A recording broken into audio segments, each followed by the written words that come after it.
Hey, in this video I'm going to be sharing the 3 things that you need to know about Aladdin on the West End before you go and see it. So let's go.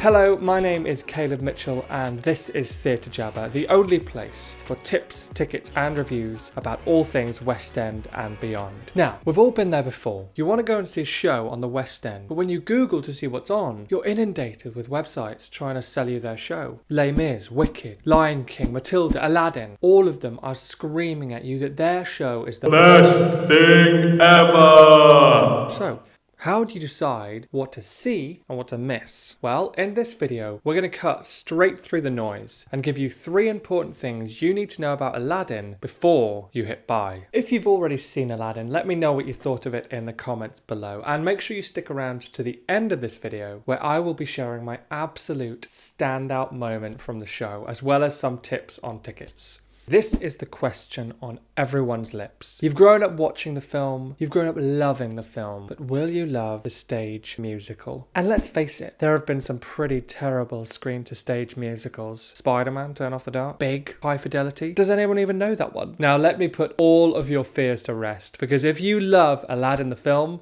then you will love the stage musical. The storyline is pretty much identical to the film. You've got all your favourite characters and all your favourite scenes. Now, if songs are the big thing for you, then you won't be disappointed either, because all of your favourites have made it in there. There are even a few new additions. More on that later. Okay, hands up, who grew up quoting Aladdin? Do you trust me? I choose you, Aladdin. All this for a loaf of bread? Unhand him by order of the princess. These have all made it into the stage musical, along with a load of other familiar lines, which is awesome. But the script isn't quite the same as the film, which I actually think is a real positive, because it keeps the audience interested and engaged all the way through.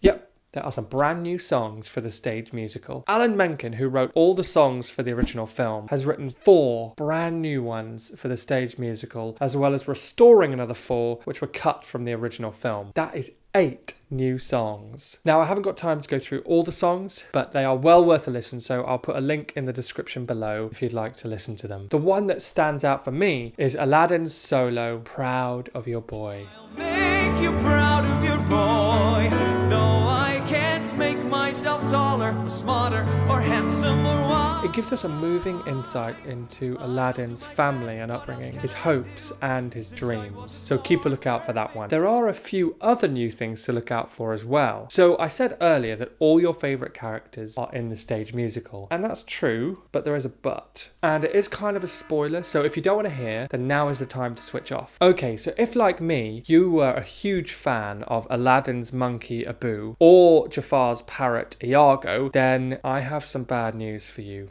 They are in the stage musical, but they're humans, not animals.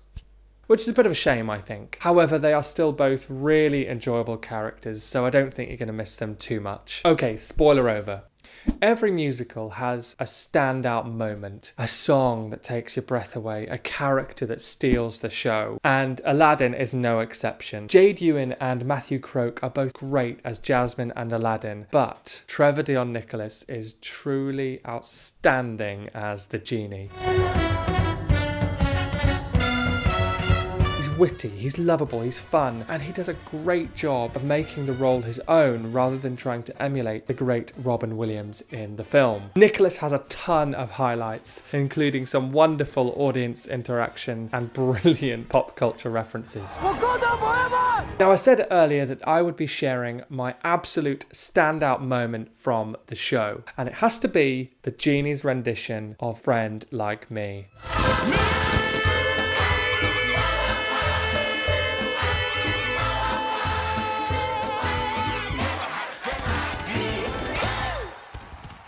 And we can't finish without an honourable mention for A Whole New World and the Magic Carpet. It's one of those moments that you're really looking for because you're going to try and figure out how they make that thing fly. And I honestly have no idea. And do you know what? I'm glad, because that would have ruined the magic for me. So the first thing to say is that Aladdin is not cheap. Tickets start at about £30 in the dress circle and £47 in the stalls, which is not too bad, but you do have to make sure you book a long way in advance to get those kind of prices. That said, I do think it's really worth seeing, especially if you're a big fan of the film. I'll include a link in the description below to a ticketing website called Theatre Tickets Direct, which is a pretty well established ticketing site. They score 4.5 out of 5 on review site FIFO, and their tickets start at £29.75.